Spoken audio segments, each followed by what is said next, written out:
In der Schweiz wird es enger, darüber reden wir. Grüezi miteinander. Noch in diesem Jahr werden wir 9 Millionen EinwohnerInnen haben. Bald sind es wohl auch 10 Millionen. Dieses Wachstum ist Folge der Zuwanderung. Sie ist nötig für die wachsende Wirtschaft unseres Landes und für die AHV. Denn mit der Generation der Babyboomer gehen viele gleichzeitig in Rente. Darum braucht es auch mehr Leute, die arbeiten und einzahlen. Aber hält unser Land so viel Zuwanderung aus?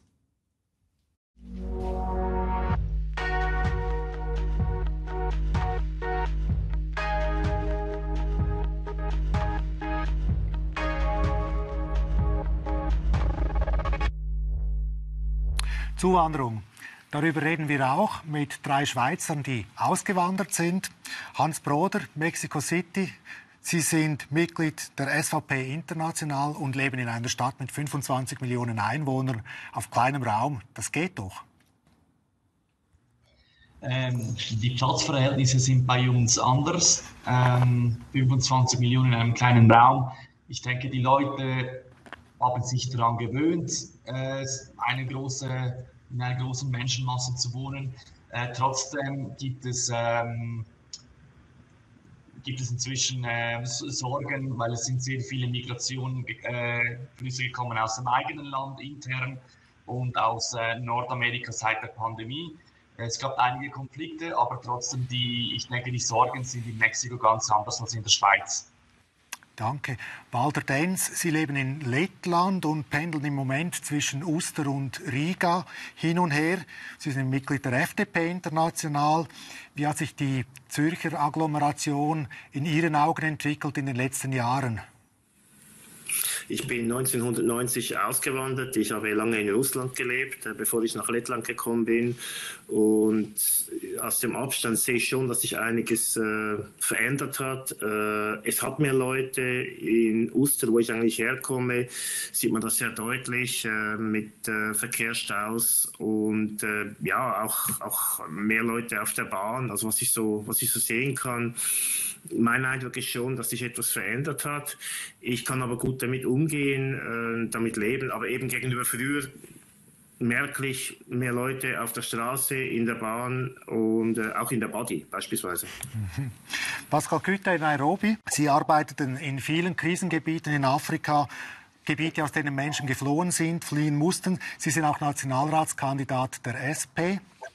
Wie beurteilen Sie die Solidarität der Schweiz?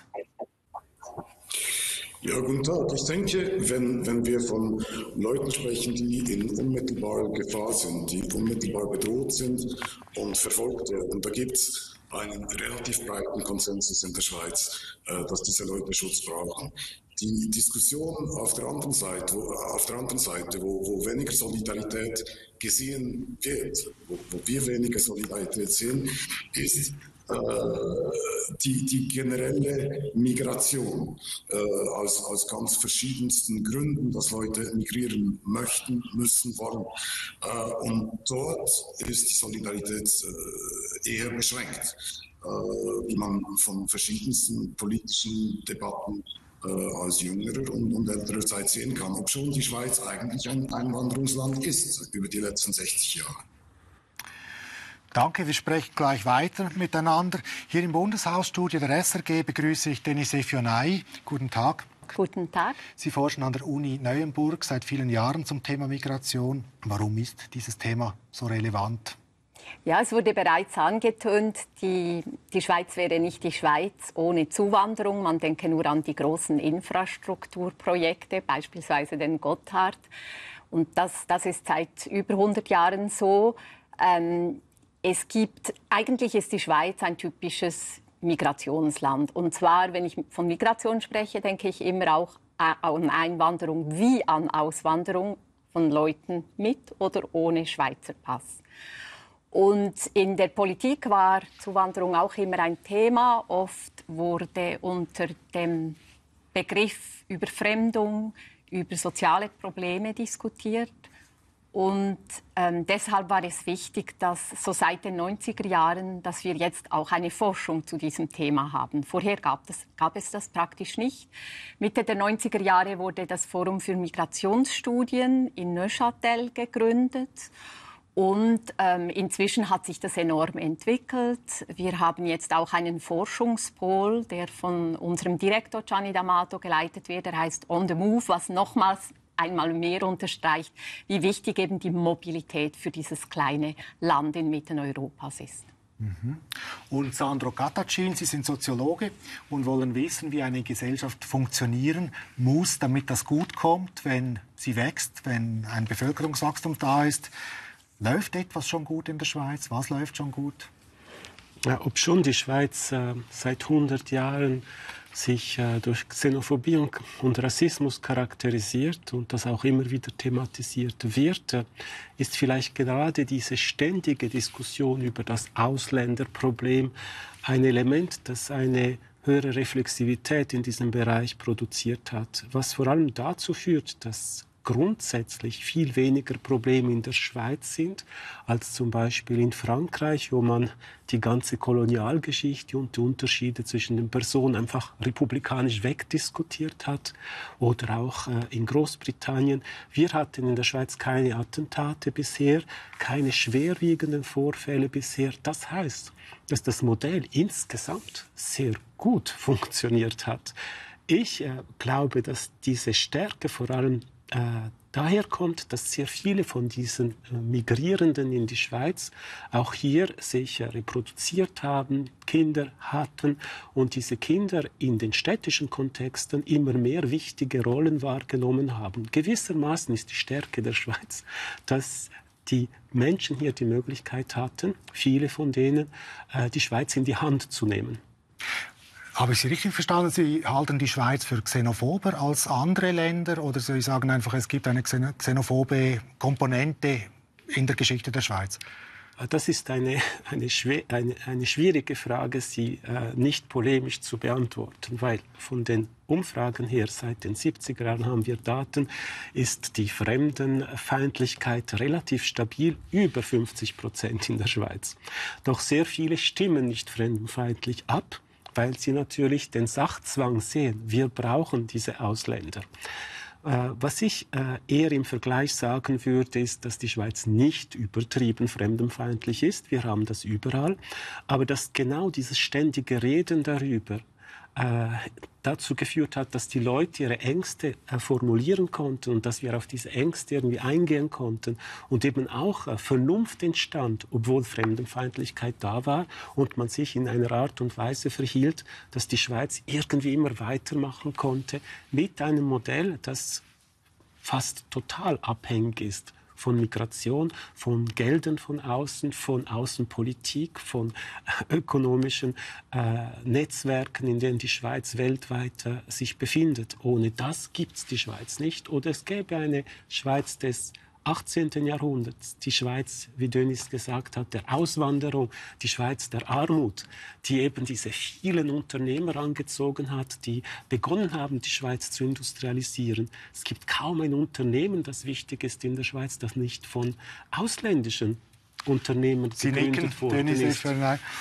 Vollkommen einverstanden. Also ich denke auch, dass eigentlich ein großer Teil der Bevölkerung entweder der Migration gegenüber relativ indifferent ist oder sie sogar gut findet. Und dann gibt es eine Minderheit, die schafft sich aber relativ gut Gehör, die eben dagegen ist, die das grundsätzlich thematisiert. Und das wird, also ich denke, das muss man einfach auch sagen, in der Politik häufig instrumentalisiert. Wir haben eine Überfremdung, Überbevölkerungslinie, die sich durch die Geschichte hindurchzieht. Aber das ist nicht, was den Alltag der Menschen bestimmt. Also der Dialog darüber ist fast größer als das Problem an und für sich, sagen Sie. Aber es sind, sagen wir, 80.000 Personen dieses Jahr, die erwartet werden, die in die Schweiz kommen. Das ist die Stadt Luzern, die man irgendwie in diesem Land auch wieder unterbringen wird. Das ist aber schon viel für ein kleines Land wie die Schweiz. Ja, das stimmt, aber man kann nicht alles an einer Zahl festmachen. Übrigens waren es letztes Jahr 70.000 Migration, also Netto-Migration, wenn man die Schweizer mit einbezieht. Und das Jahr zuvor 48.000. Also Trotzdem, es ist viel, aber man muss sich auch bewusst werden, dass die Leute ja kommen, um zu arbeiten. Und da hat die Schweiz ein großes Glück. Das wünschen sich viele Länder, dass ein größerer Teil ihrer Zugewanderten wirklich im Rahmen der Arbeit kommen. Das ist in der Schweiz der Fall. Natürlich gibt es auch Familienzusammenzug. Das ist aber auch gut. Das verjüngt unsere Gesellschaft. Und von daher ist diese Zahl eine Zahl, die einfach so dasteht. Interessant ist ja, dass sie immer mit Gefahr in Zusammenhang gebracht wird. Und da denke ich auch, da kommen eben vielleicht gewisse alte Bilder, werden da wieder aufgeweckt. Immer mehr leben in der Schweiz, immer mehr kommen auch. Trotzdem fehlt es an Arbeitskräften. Das ist irgendwie paradox. Sagen wir, dass die Schweiz ein Erfolgsmodell ist, wirtschaftlich betrachtet, seit 1945 über auch parasitäre Positionen gewissermaßen nutzen konnte, was andere Länder nicht machen durften. Ich denke am Bankensystem, Bankgeheimnis. Und all dieser Wachstum baute natürlich auf die Notwendigkeit auf, Personen zu haben, die arbeiten. Und ich wäre eher beunruhigt, wenn weniger kommen würden oder wenn die Schweiz schrumpfen würde. Wir haben im Moment Tendenzen in ganz Europa von Städten, die wachsen und von Städten, die schrumpfen, von Landteilen, die abnehmen an Bevölkerung. Also diese Rekonfigurierung zeigt, dass die Schweiz im Prinzip für Europa so eine Art Stadt im Zentrum ist, in dem sehr viel passiert, in dem man kreativ sein kann, Innovationen entstehen und das zieht die Menschen an. Und ich glaube, wir können von Glück sprechen, dass wir das immer noch hingekriegt haben, obwohl wir außerhalb dieser Europäischen Union sind, obwohl wir dauernd alles falsch machen, außenpolitisch, dass die Attraktivität immer noch da ist. Also die Schweiz ist ein wirtschaftliches Kraftzentrum, das hat die NZZ so geschrieben. Walter Denz in Riga, Sie leben in einer Stadt, wo Sie das Gegenteil erfahren. Die Leute wandern ab. Erzählen Sie mal. Also Lettland hat in den letzten 30 Jahren 1/3 der Bevölkerung verloren. Und man sieht, die Gründe sind vielfältig, aber häufig hausgemacht. Eines der Resultate ist natürlich eine enorm hohe Steuerbelastung. Lohnnebenkosten von gegen die 70%, eine Mehrwertsteuer von 21% und Stadtviertel, die verwahrlost werden, weil einfach niemand mehr da lebt. Ich habe große Probleme, wenn Schweizer Freunde mir erzählen, es sei ganz gut, wir könnten auch mit einem Nullwachstum durchkommen. Es ist ein Balanceakt, es kann dann sehr schnell ins Negative kippen und das Resultat sehen Sie in diesem Land mit eigenen Augen. Das ist wirklich dramatisch. Danke für den Außenblick. Wir sind in einem Wahljahr. Das Thema ist gesetzt. Die SVP plant eine Initiative, die wohl auch die Wahlen anheizen wird. Die größte Partei in der Schweiz will die Einwanderung begrenzen, zielt auf die Personenfreizügigkeit, auf Abwehrreflexe im Volk, die wir besprochen haben. Denis Efionay, kann so etwas Erfolg haben, auch dieses Jahr wieder? Ja, ich bin nicht Hellseherin, aber ich könnte mir vorstellen, vor allem dieses Mal wird es so einen Mix geben, wenn ich das richtig verstanden habe, zwischen einer ehemaligen Ecopop-Initiative und ja, das könnte vielleicht verleiten. Aber es ist oft schwierig zu wissen, weshalb die Leute dann letztlich abstimmen dafür oder dagegen. Also von daher könnte ich mir vorstellen, ja, dass es durchkommt, aber ich hoffe, dass es nicht der Fall sein wird, weil wir haben ja, also die Ecopop-Initiative wurde ja ziemlich haushoch abgelehnt, zum Glück. Bei der Masseneinwanderungsinitiative war es etwas anderes, etwas früher im Jahr, aber dort hatten auch viele Leute eigentlich, wussten gar nicht genau, worüber sie abgestimmt hatten. Wie beurteilen Sie die Stimmung im Moment, Sandro Cataccin? Ja, es ist eine Kombination, die sehr gefährlich ist, eben zwischen einer Instrumentalisierung der Ausländerfeindlichkeit auf der einen Seite und von der gleichen Ecke eine Art Umkehrung der Realität. Die Städte profitieren vom Land. Also diese konservative Schweiz, die sich inszeniert gegen Stadt und gegen Migration, in einem erfundenen Diskurs, weil die Zahlen und die Realitäten wirtschaftlich betrachtet ja genau umgekehrt sind. Also Städter fühlen sich ja eher vom Land gewissermaßen zu etwas gezwungen, das sie nicht machen sollen und nicht umgekehrt. Und gleichzeitig sind die Städte im Moment auf der Suche nach Leuten, die wollen mehr Migration, die wollen stark sein. In dem Sinn ist es sehr explosiv, so ein Narrativ zu pflegen. Wie also gefährlich, ja. Diese Initiative. Sie zielt auf die Personenfreizügigkeit, ein großes Anliegen der AuslandschweizerInnen. Sie brauchen das, vor allem die in Europa leben. Hans Broder, Sie leben in Mexiko. Wie beurteilen Sie die Wichtigkeit der Personenfreizügigkeit? Also für uns Schweizer in Überseegebieten ist das nicht ein Thema, was uns sehr beschäftigt. Ich bin auch Mitglied der Schweizer Auslandsorganisation, vertrete die Schweizer in Mexiko. Ich weiß aus meinen Kollegen, anderen Delegierten in Europa, dass die Personenfreizügigkeit eines ihrer wichtigsten Anliegen ist. Und wir brauchen gewisse Migration, um ein Wachstum sicherstellen zu können. Trotzdem denke ich, Migration muss immer geregelt sein, um nicht Ängste zu provozieren, um ein sicheres Wachstum zu garantieren. Ich denke, Migration muss man immer den Bedürfnissen der Wirtschaft anpassen. Pascal Küter in Nairobi. Wie würden Sie eigentlich einer konservativ ausgerichteten Emmentaler Gemeindeversammlung die Vorteile der Migration oder der Integration erklären? Ich würde versuchen, mich auf die Geschichte der letzten Jahrzehnte zu stützen. Und Sie fragen zum Beispiel, also essen Sie denn eigentlich gerne Pizza? Oder wie viel Pasta essen Sie jede Woche? Und dann das thematisieren, dass das war ja vor 60 Jahren nicht auf dem Menüplan zum Beispiel. Also ich denke, am Schluss ist es für Leute immer auch persönlich. Und es geht auch um das persönliche Umfeld der Leute, das man ansprechen muss. Und Walter Denz, Sie pendeln regelmäßig, Grenzgänger, Sie brauchen die Personenfreizügigkeit, nehme ich an. Ihre Haltung dazu? Die Schweiz hat enorm profitiert von der Freizügigkeit. Die Fakten sind, glaube ich, ziemlich klar. Das Pro-Kopf-Einkommen ist gestiegen in den letzten 20 Jahren. Und natürlich bin ich da auch direkt betroffen. Es gibt, ich weiß nicht, wie viele Schweizer im EU-Ausland leben ohne doppelte Staatsbürgerschaft, also die das direkt betreffen, aber es sind sehr, sehr viele, es sind sicher ein sechsstelliger Betrag.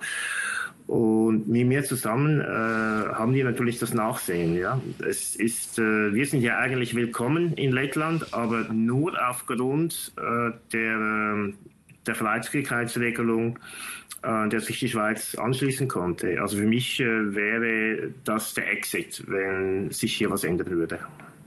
Sie meinen der Exit, Sie hätten keine Chance mehr, Ihre Tätigkeit, die Sie jetzt machen, zu machen? Ich glaube, es wird sehr schwierig werden. Lettland ist sehr bürokratisiert und es gibt da gewisse Alternativen, aber es wird sehr, sehr schwierig. Ich kann das vielleicht noch erklären. Sie haben eine Sprachschule gegründet in Russland und unterhalten diese jetzt in Lettland. Ja, wir sind noch in beiden Ländern aktiv, aber Lettland ist natürlich international zugänglicher oder überhaupt zugänglich. Russland ist No-Go sicher für Westeuropäer. Und es läuft ganz gut. Die Nachfrage ist da. Wir haben auch andere Projekte in der Hospitality, wo ja die Schweiz einen sehr guten Ruf hat. Und wir wollen dieses Gebiet zusammen mit Schweizer Partnern entwickeln. Aber das geht wirklich nur mit dem offenen Zugang zum Land. Es sind 500.000 Schweizerinnen und Schweizer, die in der EU leben. Also die werden dann betroffen von dieser Initiative, wenn sie auf die Personenfreizügigkeit geht. Und das sind nur die gezählt werden. Also es gibt auch ganz viele Schweizer, die in Frankreich, in Italien und Spanien oder Portugal leben und gar nicht angemeldet sind. Also die weiterhin in der Schweiz angemeldet sind. Das weiß man auch. Und gleichzeitig steht im Raum, irgendwie möchte oder sollte oder würde man das gern regulieren, Immigration in die Schweiz regulieren. Sie, Herr Katocin, wir haben ein Vorgespräch geführt. Ich hatte den Eindruck gewonnen, das ist jetzt nicht Ihr erstes Anliegen, dass man Immigration regulieren sollte. Soll die Schweiz wirklich für alle offen sein? Ich glaube, es braucht eine Regulierung und es braucht auch eine Idee zur Regulierung, die wir jetzt haben, ein bisschen moderner macht und der Realität anpasst. Im Moment kann man in die Schweiz hineinkommen, wenn man nicht die Freizügigkeit natürlich hat als Chance, über die Ausweisung einer hohen Qualifikation, das High-Skilled Migrants, die Expats, die dürfen rein mit Jobs und allem. Und wer nicht rein kann, sind die eben nicht diese große Ausbildung mit sich bringen. Das Problem ist, dass jeder High-Skilled, jeder Ausgebildete viel arbeitet und vielleicht keine Zeit hat für seinen Haushalt oder für das Babysitting. Also mit jedem Ausgebildeten suchen wir einen Nicht-Ausgebildeten. Und die kommen eben auch. Und das sind dann die berühmten Sans-Papiers, die in den Städten sind und die Probleme der Haushalte gewissermaßen lösen. Deswegen bräuchte es eine Regulierung der Migration, die ganz klar sagt, die Bedürfnisse stehen im Zentrum, so wie das der Kollege aus Mexiko gesagt hat. Wir brauchen jetzt Haushaltskräfte, also dürfen die regulär in die Schweiz kommen. Jetzt brauchen wir Pflegepersonal, also schauen wir ein bisschen weltweit, wo Pflegepersonal da sein könnte, das in die Schweiz will. Also die Regulierung müsste viel näher mit den Bedürfnissen der Gesellschaft verbunden sein. Und das ist im Moment nicht der Fall. Und das schafft mehr Probleme, als sie zu lösen. Und da müsste man schauen, dass eine Migration, die so funktioniert, nicht zu einer Zweiklassengesellschaft führt. Wie gelingt eigentlich Integration? Ja, Integration gelingt dann, wenn die Leute eben eingebunden werden von Anfang an und auch akzeptiert werden, weil das steht so im Ausländerinnen- und Integrationsgesetz, dass es eben ein gegenseitiges Aufeinanderzukommen sein muss. Und da ist es eben wichtig, dass die Leute auch von Beginn an eingebunden werden. Ich denke, man sollte es nicht schlecht reden. Ich glaube, Sandro hat das vorhin bereits gesagt. Wir haben viel Erfahrung mit Integration und Partizipation. Häufig braucht es eine zweite Generation. Die erste Generation arbeitet manchmal in weniger qualifizierten Jobs als der Rucksack, den sie mitbringen. Aber bei der zweiten ist das dann schon aufgeholt. Und die Leute sind voll dabei und engagieren sich ab und zu sogar in der Politik. Also wichtig ist es, in dem Sinn eben Migration nicht als Problem anzuschauen, nicht immer unter dieser Gefahr, sondern wirklich als Ressource und Potenzial. Das wird oft gesagt, aber nicht immer gelebt. Gut, und wenn wir nicht von Migration sprechen, sprechen wir von Bevölkerungswachstum. Und dann stellen wir fest, da gerät die Infrastruktur teilweise unter Druck bis hin zu den Buddies. Das führt zu Abwehrreflexen, kann zu Abwehrreflexen führen. Verstehen Sie das?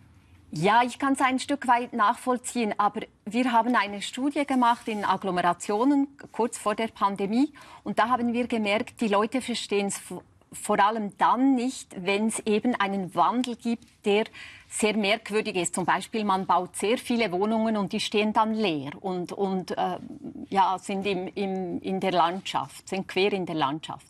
Aber wenn die Leute mitgenommen werden, dann sehen sie, okay, wir brauchen mehr Wohnungen und da sind sie auch dabei. Also ich glaube nicht, dass es ein generelles Problem ist. Schauen wir mal, welche Herausforderungen eine Stadt wie Zürich hat mit der Tatsache, dass diese Stadt für Einwandernde so attraktiv ist. Ein Beitrag unserer Kolleginnen von 10 vor 10.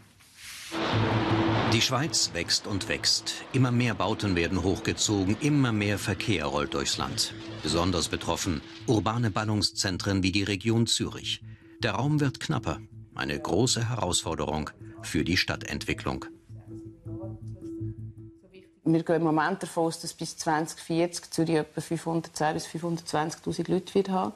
Das heisst, von jetzt, das sind 18 Jahre, bis dann nochmal 80'000 mehr. Das ist etwa St. Gallen, wo man noch integriert auf Zürich. Und das ist relativ genau, ja. Und die nächste Frage ist aber, geht das so?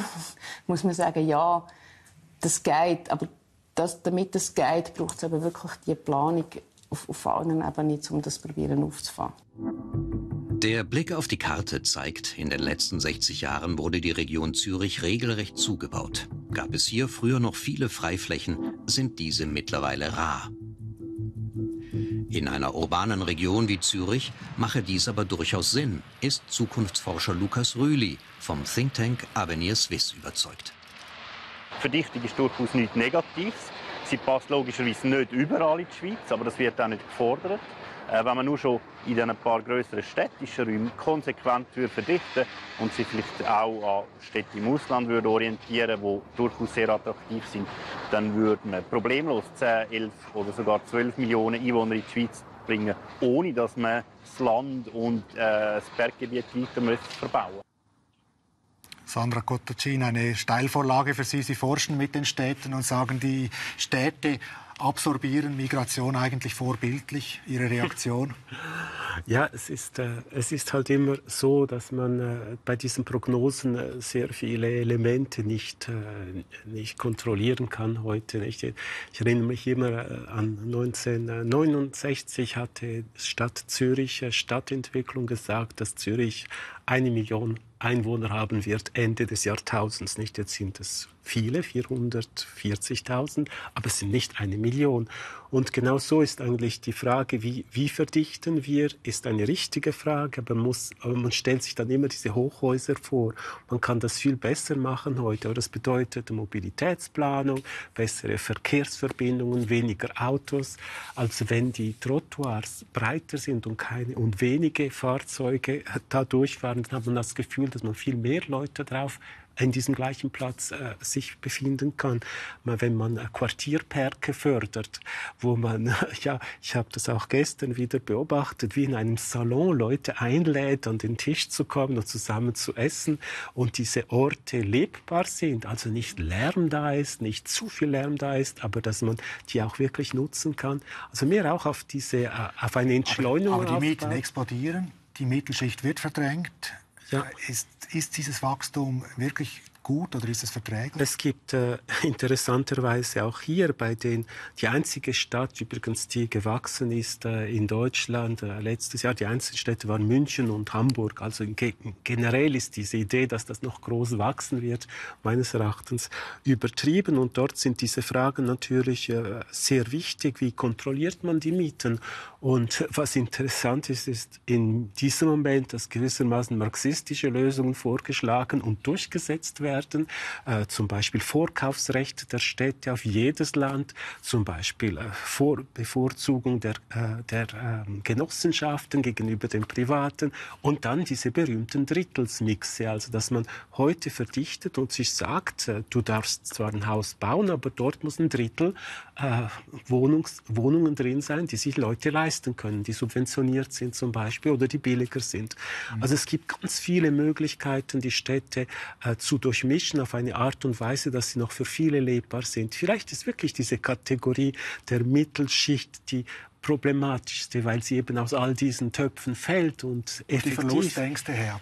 Ja, und für diese Person, die es in den nächsten Agglomerationsring zieht, der Städte, dorthin müssen gewissermaßen, ist das natürlich schon frustrierend. Und wir sehen das dann auch in den Abstimmungen. Die Frustrierten wählen gegen alles, blockieren und so weiter. Für mich bedeutet das, ganz kurz gesagt, dass wir die Agglomeration urbanisieren müssen. Auch dort braucht es Lebensqualität, auch dort braucht es Kultur, es braucht ein Migros oder eine Coop, also Qualität überall, dass man sich wohlfühlen kann. Und dann entsteht ein Städtenetzwerk, in dem ganz viele Nebenorte interessant werden, die man vernünftig verbinden muss mit guten Verkehrsmitteln, die auf jeden Fall ökologisch betrachtet auch nachhaltig sind. Hans Broder in Mexiko.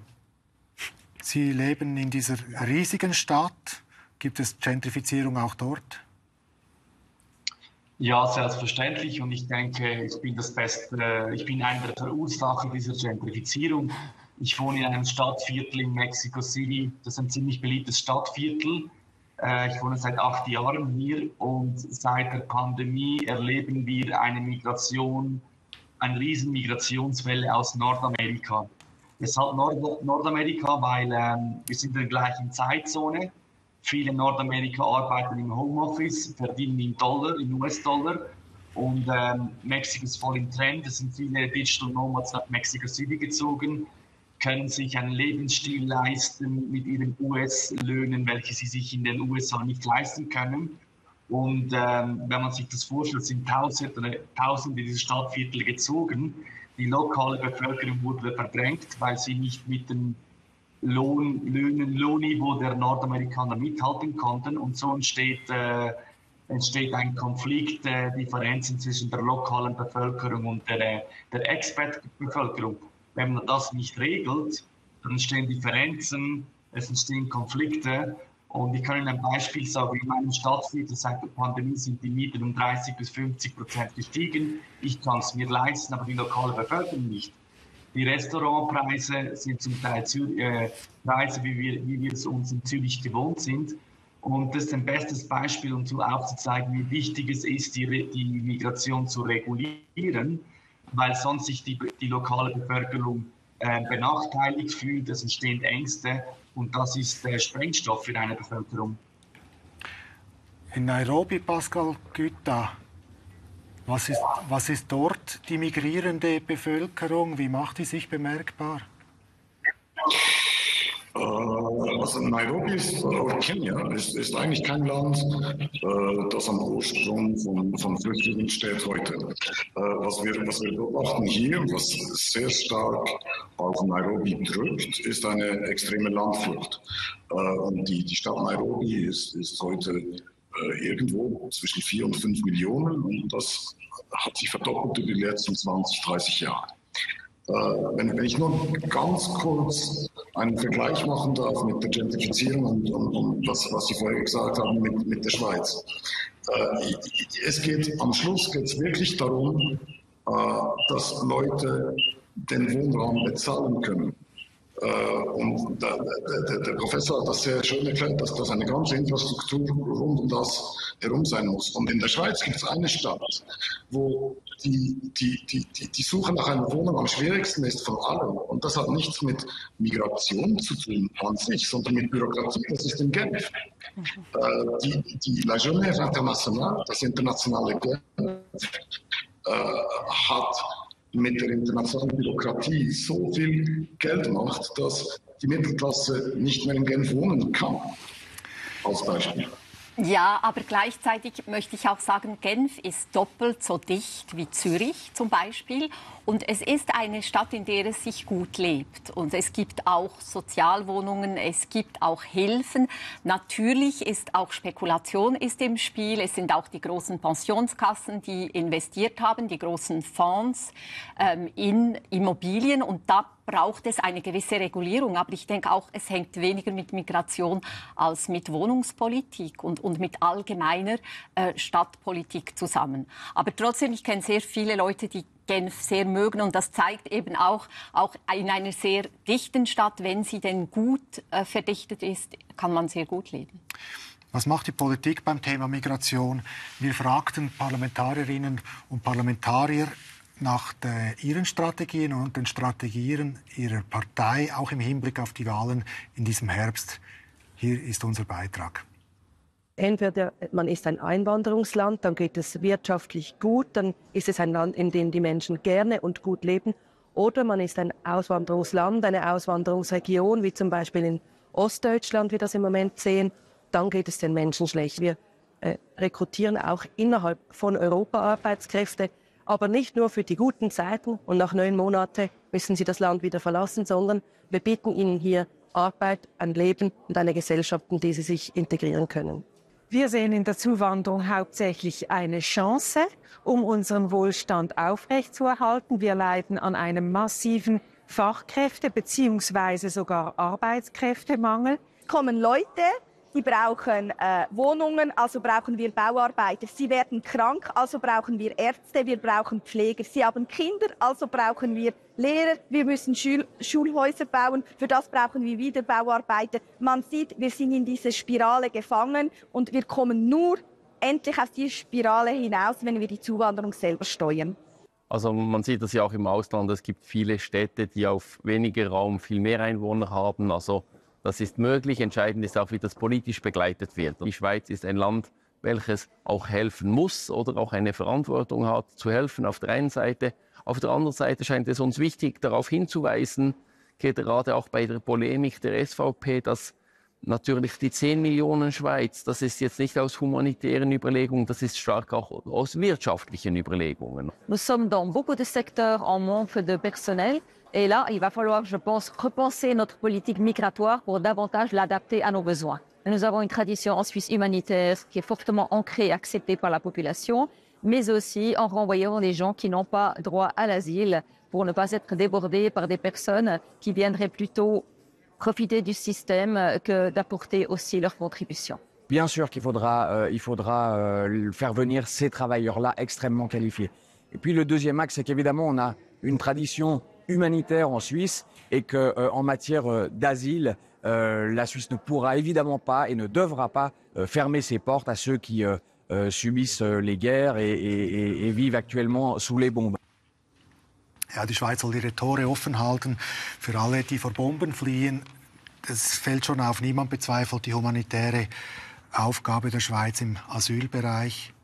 Denis Efionai, hat ein wohlhabendes Land wie die Schweiz hier eine besondere Pflicht?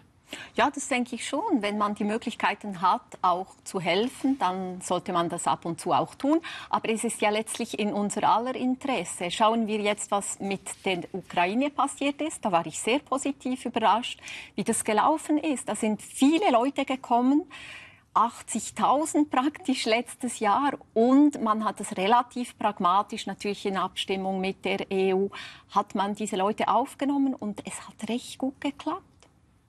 Gibt es auch eine historische Verpflichtung, Sandro Cataccin? Na, die Geschichte der Schweiz verpflichtet eigentlich weniger, nicht, als die Geschichte von Ländern, die zum Beispiel andere angegriffen haben, kolonisiert haben, wo diese Schuld sehr stark ist. Doch kann man schon sagen, dass die Schweiz irgendwie in dieser kolonialen Welt eine Rolle gespielt hat, nicht? Als Banker zum Beispiel seit dem 17. Jahrhundert. Und in dem Sinn würde ich schon auch behaupten, dass eine große Schuldlast in der Schweiz besteht, diese Situation gewissermaßen durch Offenheit zu kompensieren und durch Politiken zu kompensieren, die auch ein bisschen das zurückgeben, was sie, sagen wir mal, so halblegal gewonnen und als Gewinn bekommen haben von diesen Kriegen und diesen kolonialen Dramen. Das Thema Asyl ist ja nicht einfach, weil die Schweiz auch eingebettet ist, mitten in Europa, Mitglied von Schengen und Dublin. Schwierig, da alleine etwas zu machen. Und die EU steht bei der irregulären Migration vor enormen Herausforderungen. Wir sehen das in einem Beitrag unserer Kolleginnen von der Tagesschau. Seit der großen Flüchtlingsbewegung nach Europa 2015 ist die europäische Asylpolitik im Krisenmodus. Auch wenn sich die Zahl der Kommenden mittlerweile reduziert hat, sind die Länder mit EU-Außengrenzen auch heute noch und immer wieder überfordert. Sie fühlen sich von den anderen Mitgliedstaaten alleingelassen. Schengen und Dublin, das heißt offene europäische Binnengrenzen auf der einen Seite und das Prinzip, jeder Asylantrag innerhalb der Europäischen Union solle nur einmal geprüft werden müssen auf der anderen Seite, scheint nicht zu funktionieren. Künftig sollen die Flüchtenden an den EU-Außengrenzen gesammelt und registriert werden, um dann in einem beschleunigten Verfahren über ihre Asylberechtigung entscheiden zu können. Damit will man Migrationsreisen innerhalb der EU verhindern. Die Registrierung der Flüchtenden ist allerdings nicht das einzige Problem. Europa streitet seit Jahren über deren Verteilung. Wer muss wie viele Asylsuchende aufnehmen? Neu sollen Länder, die schlecht kooperieren, zur Kasse gebeten werden können. Das ist die Situation in Europa. Denis Efionai, kann die Schweiz überhaupt eine eigenständige Asylpolitik aufstellen? Nein, sie muss sicher mit den anderen Staaten zusammenarbeiten. Das hat sie eigentlich auch versucht und ist immer wieder dran. Und so schlecht funktioniert das nicht. Es stimmt, die Abwehr an den Außengrenzen treibt auch viele Menschen in die Hände von Schmugglern. Also dort ist wirklich die EU-Politik und die Schweiz auf der gleichen Linie. Und dort hat man ein Problem, das anders anzusehen. Ich glaube, ein großer Teil auch der illegalen Migration läuft nicht über das Meer. Aber dort setzt man enorme Mittel ein, um die zurückzuweisen. Und ich denke, da bräuchte es wirklich ein besseres Umdenken und eine stärkere partnerschaftliche Zusammenarbeit mit den Herkunftsländern. Wenn im Mittelmeer ein Boot mit 750 Migranten sinkt, dann sind wir alle sehr erschüttert. Was läuft grundsätzlich falsch? Es gibt keine andere Art, nach Europa zu kommen. Und in dem Sinne müssten Regulierungen in Europa, die ja Leute brauchen, nicht? Und nicht nur diese sehr hochqualifizierten, wie wir vorhin im Bericht gehört haben, sondern eben auch Menschen, die uns helfen, den Tag besser zu organisieren und die Städte sauber zu halten. Also es braucht jede Art von Qualifikation. Und deswegen müssen wir wirklich nach Systemen suchen, die diese Bedürfnisse der Gesellschaft und der Wirtschaft, ich sage ganz bewusst Gesellschaft und Wirtschaft, berücksichtigen und dann reguläre Wege nach Europa determinieren. Das könnte nach dem Punktesystem von Kanada zum Beispiel funktionieren, wo jedes Jahr angepasst wird. Es könnte auch auf europäischer Ebene ein breiteres System gedacht werden, wo viel größere Kontingente dann da wären, mit dem Risiko natürlich von Deutschland nach Frankreich gehen zu müssen, obwohl man gerne in Deutschland wäre. Aber dass Europa hier auch bei der Verteilung dieses Mangels an bestimmten Berufen mithilft, diese Migration zu humanisieren. Weil grundsätzlich ist es ja normal, dass du dorthin gehst, wo es Arbeit gibt. Das hat die Schweizer Bevölkerung immer gemacht und im 17. und 18. Jahrhundert und bis tief ins 19. Jahrhundert. Das haben Italiener gemacht und Italienerinnen. Ich glaube, wir müssen davon ausgehen, dass solange Leute kommen, es eigentlich Europa gut geht. Pascal Güter in Nairobi, Sie arbeiten im Humanitären. Wie wirkt die europäische Flüchtlingspolitik aus der Distanz für Sie? Wie vorher schon diskutiert wurde, also es ist ja grundsätzlich eine Politik, die auf Abwehr und Schutz gedacht ist. Es gibt das Element der Solidarität bestimmt und wie ich auch vorher gesagt habe, denke ich, es gibt ein Konsensus in der Schweiz, dass Leute, die unmittelbaren Schutz brauchen, dass man diesen Schutz geben sollte. Aber die Systeme funktionieren nicht so, dass das heute möglich ist, weil die Abwehr wichtiger ist als andere Bedenken. Das trifft sich mit der Aussage von Sandra Katacin. Hans Broder, auch Mexiko kennt ja eine große irreguläre Migration. Sehen Sie da Parallelen? Ja, selbstverständlich. Wir erleben momentan eine große Migrationswelle aus Zentralamerika, Kolumbien und Venezuela. Und auch wieder hier in der Bevölkerung in Mexiko, vor allem in ländlichen Gegenden, wo Mexiko noch nicht so weit entwickelt ist. Ängste in der Bevölkerung, eine Konkurrenzsituation und es ist einfach eine Tatsache. Hans Broder spricht da von Ängsten, die durch diese irreguläre Migration ausgelöst wird. Walter Denz, Griechenland und Italien schultern die Aufgaben von Gesamteuropa, kann man sagen. Trauen Sie der EU zu, dass sie diese Herausforderung irgendwann mal noch lösen kann? Nein, eigentlich nicht, weil bis jetzt hat es ja auch nicht gut geklappt. Es gibt keine Verteilungsschlüssel, die irgendwie funktionieren würden. Es gibt Angst bei den Politikern, dass man berechtigterweise wahrscheinlich Wahlen verliert, wenn man sich für Flüchtlinge einsetzt oder dafür einsetzt, dass das betreffende Land mehr aufnimmt. Und diese Reflexe werden wir auch in Zukunft sehen. Ich bin da sehr pessimistisch, dass sich da was ändert. Sandra Katacin, noch kurz. Sie machen jetzt eine Volksinitiative zum Thema Migration, eine, die das Volk annehmen wird. Hätten Sie einen Titel dafür? Ja, wenn wir im Bereich Migration und Mobilität bleiben, glaube ich, bräuchten wir eine Initiative für eine regulierte Migration, die gesellschaftlichen und ökonomischen Bedürfnissen entspricht. Und das könnte eine mehrheitsfähige Initiative sein. Also regulieren an und für sich ist noch keine Sünde, das darf man. Man muss regulieren. Ich glaube, wir müssen verhindern, dass Leute in Boote steigen und ihr Leben riskieren. Wir müssen diese vorher abfangen können. Sie müssen regulär fragen können, ob sie nach Europa kommen können oder in die Schweiz. Und dann kann man das anders angehen, weil die Zahlen auf der Seite der Nachfrage sind viel größer, als was wir auf Booten sehen. Also wir brauchen noch viele Menschen, noch viele Arme, würde ich sagen, wie früher, aber auch viele intelligente Menschen, die uns helfen, Probleme zu lösen. Und die kommen aus der ganzen Welt. Denis Efionay, auch Sie eine Volksinitiative, mit deren Sie das Volk hinter sich scharen könnten zum Thema Migration?